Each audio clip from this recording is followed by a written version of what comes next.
And welcome, everybody. Welcome back to the Heartbroken and Housebroken podcast. My name is Spiro. Thank you so much for joining me again on this adventure. If you're not following me, please do, at Spiro on That Show, Instagram, TikTok, Facebook. Also, drop me a subscribe and ring that little bell here on YouTube. That way you can get notified anytime I drop a banger of an episode. I know the last couple episodes were a little sad. Like I told you, February is a sad month for me. It's okay to feel these things. I think that's what I want society to know, is you can feel these things. It's okay to be a man and have feelings. I get it. It gets depressed. Sometimes I watch it and I'm like, I'm depressed. But this is what I wanted this to be. I wanted this to be like a raw podcast with just my feelings pouring out, good, bad, indifferent, just so you can kind of see the thought process of what it's like when someone's really going through some grief and some trauma. I also reshuffled my layout again. I just don't know. Like, I'm trying to figure out a good space, good layout, just something that feels easy and, you know, fun to look at. I don't know. Like, I got some lanyards here. Look at it. I was a headliner at the Looney's Comedy Festival, their first inaugural year. So much fun. Going back to Looney's, actually, March 14th and 15th, I'll be there. And it's one of my favorite places to go visit. I love Colorado Springs. It's almost feels like a second home to me. And in a lot of ways, it is like my home club. Like, I want to say I have two home clubs, like LA Comedy Club here in Vegas. They're the ones that really gave me my start. At the club level, like, if you aren't familiar, when you do stand-up, you go to these open mics, you know, open mic in front of the same 20, 30 comics. You just see whatever sticks. You're bombing your dick off. And then you almost graduate to, like, there's these showcases where people book shows and you can make a little money essentially doing open mic shows. Like, it's still the same audience, nobody there, same comics, but you get paid to do it. And those shows last for like 3 months because then restaurants realize nobody comes to comedy. Speaking of coming to comedy, guys, Smoke and Fire. I don't know what y'all need me to do on a Wednesday to get you all out to the show. I'm throwing some banger lineups out. Vicky Barbalock wasn't able to make it this one. She apologizes, but I throw some banger lineups out. And we're slowly building, but I want it to be big. I want it to be massive. I want it to be, as President Donald Trump would say, huge. Huge show. A lot of drama with that. Ukraine. I'm sick of all this. I don't want to be surrounded by politics 24/7. It depresses me. It depresses a lot of people. Sorry, I'm banging. I'm trying to, like I said, I kind of like this. I like the over shoulder. I can use my hands a little more. You know? What were we talking about? Yeah, I moved the layout around. Looney's. That's what we were talking about, Looney's. We're wrapping it back. We're bringing it back. Good job, Spiro. You went off track, and now you brought it back. Boop, boop, boop, boop. See, that's what's good about when you cry a lot. When you're depressed and you cry a lot, like, you guys probably know this, like, you can, like, bawl your eyes out, like, you'll feel like garbage, and you won't know why. You'll be like, what are these feelings in my body? I don't know, like, I just don't know why I'm just feel so weird. And then all of a sudden you just start ugly crying, boogers, you know, please, please, please, a lot of that, like, a lot of bad, please, please. Oh my God. Yeah. You cry, you ugly cry, you punch your pillows, you do whatever you do safely, obviously. We don't want anybody hurting themselves. And then afterwards, it's like the best feeling ever. You know, people talk about post-nut clarity, but post-cry therapy, oh God, talking about therapy already, Spiro? No, but they talk about post-nut clarity, but post-cry clarity is a thing too. And if you guys don't know what post-nut clarity is, if you ladies out there or dudes who have just been under a fucking rock, post-nut clarity is you get all this built-up sexual, like, you know, you could fucking hump a pill, you're just so horny, and you just want, and it's all built up, and then you nut, and then, like, you realize what an animal deep down you really are. It was all your primitive instincts just released and gushed out, and then your body's like, oh my God, the things I would have done. Oh my God. It's like people talk about like when you die, your whole life flashes before your eyes. When you get post-nut clarity, it's like your whole conscious goes in front of your eyes. You're like, I'm a normal person. I pay my bills. I pay my taxes. I can function anywhere I go. People think I'm a normal person in society, but God, that like 0.5 seconds after you nut, you'd be thinking about some weird things. It's like a dream that you wake up from that you're like, I don't remember what that dream is. And you try to go back to that dream and you're like, I lost it. That dream's gone. That's post-nut clarity. Post-cry therapy. Why do I keep saying therapy? Post-cry clarity is different because after you cry, you legitimately feel the opposite. It's just like you feel like, oh my God, I needed to release that. Let's go be productive. You know what? Crying is not meant for me anymore. I got that out of the way. Let's go knit a sweater. Let's go sing a song. Let's go do something creative. Let's skip in a yard. I'm just saying that. I know dudes like crank it before they go on a date, like a first date. If they think they're going to get laid, they crank it so they can last longer in the bedroom. I'm just saying, if you want to go out and have a great time, have yourself a little cry ski before. Nothing wrong with a little tear squirts coming out, little eye coming, just dripping down your face. You know, you wipe it off with the tissue, you throw it in a thing. People don't know the difference between booger cry tissues or happy cum tissues. So you just throw it in there before you go out with your friends. If you want to just go out, if you guys are going to a nightclub, you're not a nightclub person, cry before you go. Cry before you go. Because once you cry there, once you're there, you'll be like, I'm so free. I don't care what anyone says. My eyes are baggy. They're red. They're irritated. My nose. This is how I dance in a club, by the way. What a shift of episodes. I told you, man. And that's kind of why I wanted to do this podcast, so you guys could see the ups and the downs of what grief does. You know, like some days it's like all you can think of and it feels overbearing, and you talk about it and you're just like, oh my God, like these memories, when am I going to end? And then days like today, you're comparing crying to coming and the relief that you get from it.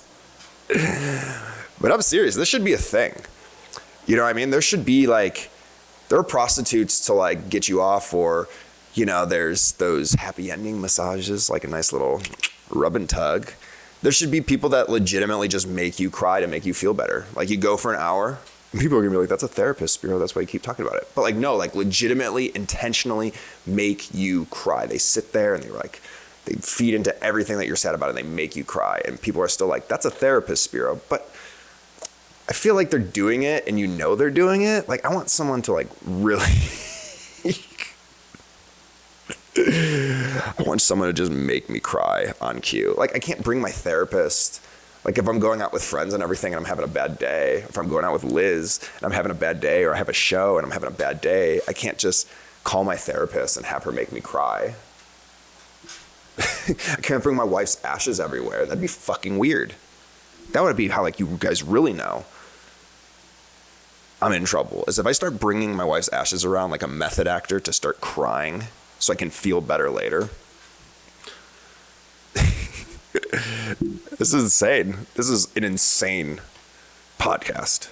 This is an off the rails one and I love it. It's almost as off the rails as my sweater, but I don't give a fuck. I love my hoodie. Oh, my hoodie people. Where you at, hoodie? Where you at, hoodie? Where you at, hoodie? I'm going to be a teacher. Can you believe that? Like, where you at, hoodie? Where you at, hoodie? Some of you guys are like, yeah, you'd be a very good teacher. It's fun. I have to look at the positive things sometimes too, because it is tough when you're always grieving and you're always sad and you have these tears and you have these emotions and you feel like you're stuck. Like I have this problem where I feel like I'm stuck all the time. Like I'm doing so many things. I'll perform for like 2 weeks straight and then I won't have one night of performing, and I'll see somebody performing and I'll be like, God, they're so busy and I'm not. What the fuck's the matter with me? And I'm like, you just had 2 weeks of work, bro. And it's not like I'm upset that other people get work, but I'm just like, oh man, like I should be working too. Like, why am I taking a break? No one else is taking a break. I talk about that in therapy too. That's a problem.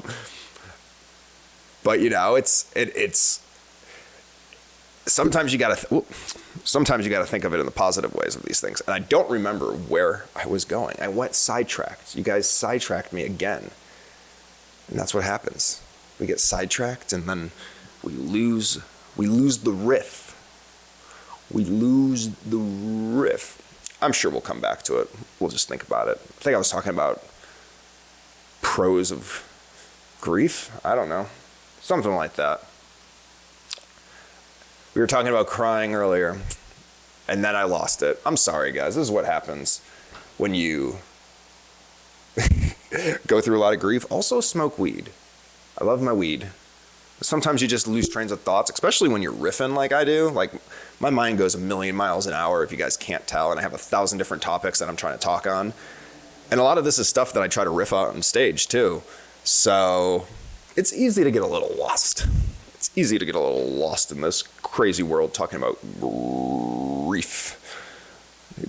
I should probably come up with a cool stage name, like the Grief Greek comedian, Yasu. Oh, no. I don't know what that accent was. Oh, no. I'm the grieving Greek. Yasu. No. My dad probably would love that shit. He'd be like, oh, nice Greek. He doesn't talk like that. My dad had a normal American accent, a good old USA accent. Sometimes I feel like I've talked about this before on the podcast, but I don't know. I'm just really good at sarcasm. Like, and I'm not saying like, I'm like the most witty, sarcastic person ever. Like, no, I'm just good where people like honestly believe my sarcasm. Like, I just say it, I guess, with a straight face, or I'm just convincing when I say it. Even if like they're like ridiculous things, people go like, whoa, didn't know Spiro thought about it like that. I was like, I was being a dick. I was being sarcastic. I was talking shit. Oh, that's what I was talking about. Reconnecting to old things. See, we always come back in the loop. But reconnecting to old things, because when I had to take care of Sarah and when I was grieving, like I didn't get to do film as much. I didn't get to teach improv. I didn't get to play hockey. And now I have all these things back. And when you do comedy, you almost are conditioned to believe like, go. And I'm currently not in the casino industry. I'm switching to be a teacher. So I do have this free time, which for me, I don't do well with free time. I got to be doing something. Your boy gets bored fast. But I have to have these gentle reminders that I should take some time to cry and feel better and relax and watch a movie and watch Shoresy season 4, which I've heard decent reviews on. I've heard some not so good reviews on. I'm 2 episodes in. I don't mind it. I didn't even think I was going to like Shoresy to begin with. I didn't even think I was going to like that show to begin with, but I became a fan. So if you haven't seen Shoresy, watch Shoresy on Hulu. It's a good show. Where was I? Oh, teaching improv. So I got back into teaching improv, and this is how I ended up getting back into like how I got the path and the idea to teach. Is one of Liz's friends, she's a teacher, and she wanted to teach an improv club, and obviously it's known that I do improv. And long story boring, I ended up teaching these kids, and there's like 6 or 7 of them, brand new, not too familiar with how improv works. And they had their first show this week, and they absolutely killed it. They had a very tough follow, which is almost like a sign that I was meant to be their coach, because their first gig was after a speech competition where people were writing speeches about times they went through traumatic events and how they overcame it with like optimism and kindness. So obviously some pretty raw emotional stories, a lot of loss, a lot of grieving.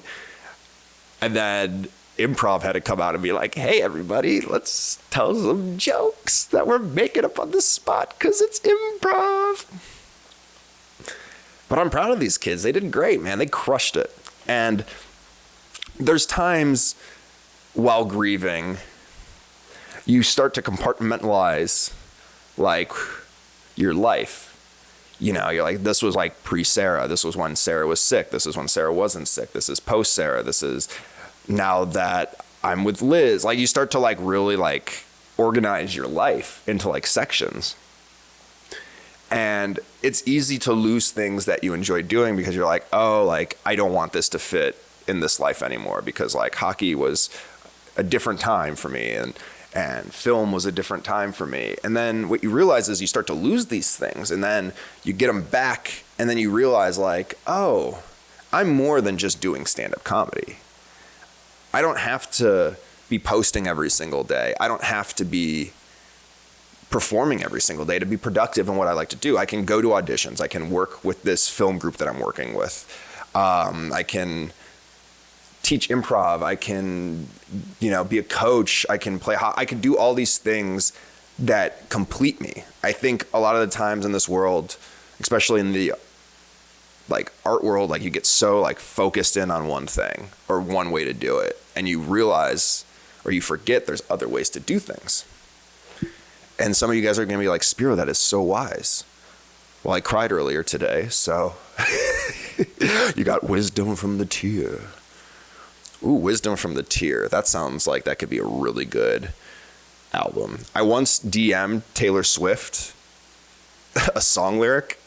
It's one of my favorite things to do when I get a little toasty. I like say things and I'll be like, that sounds like a really good song lyric. Because most of the times they are really good song lyrics and they just can't fit into comedy, right? Like, I forget, let me see if I can find it. I'll find it and I'll send a screenshot. But yeah, I once was on a big booty edible. I was like heavy into grief. It was pretty soon after Sarah passed, I want to say. Like, let me see. Taylor Swift. And maybe she made this into a lyric, but, okay, yeah, this was February 9th, 2022. So February, as we saw on some of this podcast, emotional month for me. In 2 years, so that was a year, about almost to Sarah's year anniversary of death. So it makes sense. I said, we had our chance, then the snow came. I love this, but I figured it's a better lyric than a joke. Hope it works for you. All the best, Spiro. I'm just saying.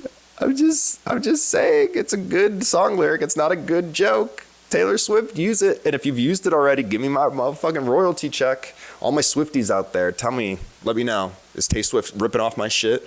She's just ripping off dudes that are a little spacey in her DMs, giving her suggested lyrics that don't fit within their art.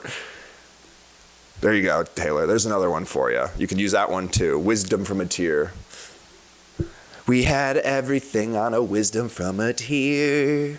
I don't know. That was my Taylor Swift impression. This podcast was off the rails. This was a fun one. I think I needed me just a goofy ass fun one. Again, we're building, so I know I don't got many listeners. I know I'm building this up. The ones that are here in the moment that are listening, the 30, 40 viewers I get, y'all are ground zeroers, and I love it. You guys know exactly what this shit's about, and this is only going to get better, and I'm excited for it. I'm actually going to start doing guests on some of these podcasts because I do have some interesting guests that I want to have on. Liz has wanted to jump on for a while just so we could do like a question and answer, like what's it like to date someone who lost their wife very young, especially someone who's a divorcee and went through her insane story. I think it would be absolutely fun to like both just kind of interview each other to see, how we view each other. Like, because how you view yourself is so different than how other people view you, especially when you're grieving. You lose, like I said, that sense of you. So you really are like disconnected with you, but other people are a little more tuned into you. And it's kind of wild to see what we might think is a big deal and what's not a big deal. Because I posted that urn clip where she walked in and saw the urn.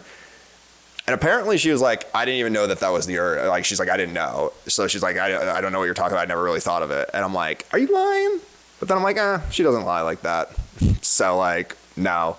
So I definitely want to get her. I've also had a lot of people ask me questions about the casino industry, deep secrets and stuff like that, which is nothing too crazy, but I mean, it is a world that I guess not a lot of people are familiar with. So I do have some people that I know from the casino world that are going to pop by and talk to me. So if you guys have any questions on that, or if there are any people that you just want me to randomly talk to that I have the ability to, don't be like, interview Kanye. Like, motherfucker, I have 40 views on these videos right now. Wait till I get to like 100, and then we can put in the request to Kanye. But I appreciate you guys. Again, this is all to say thank you to you guys. I really had fun on this podcast. It got zany. It got weird. I think I needed the post-cry clarity to come through, or the post-cry therapy to come through on this episode. But again, if you guys haven't followed me, please do. I'll actually be featuring at New Woo Comedy Club and the Dirty at 12:30 next Friday, which will be March. Let me pull it up. So I'll be featuring at New Woo and the Dirty at 12:30 on March 7th. So that's next week. New Woo starts at 8. It's at a dispensary where you guys can smoke inside, and it's like a dab lounge. It's super dope. It's super fun. Great show. And then the Dirty at 12:30 classic at the South Point, 12:30 a.m. Be there, be rowdy, be ready to go. And then Looney's Comedy Corner in Colorado Springs, I will be there March 14th and 15th. We're going to have fun like always. I am looking forward to it. I got a whole bunch of new shit that I'm excited for you guys to see. And with that being said, guys, thank you so much for tuning in to this week's episode of the Heartbroken and Housebroken podcast. My name is Spiro. Thank you so much. I will see you next time.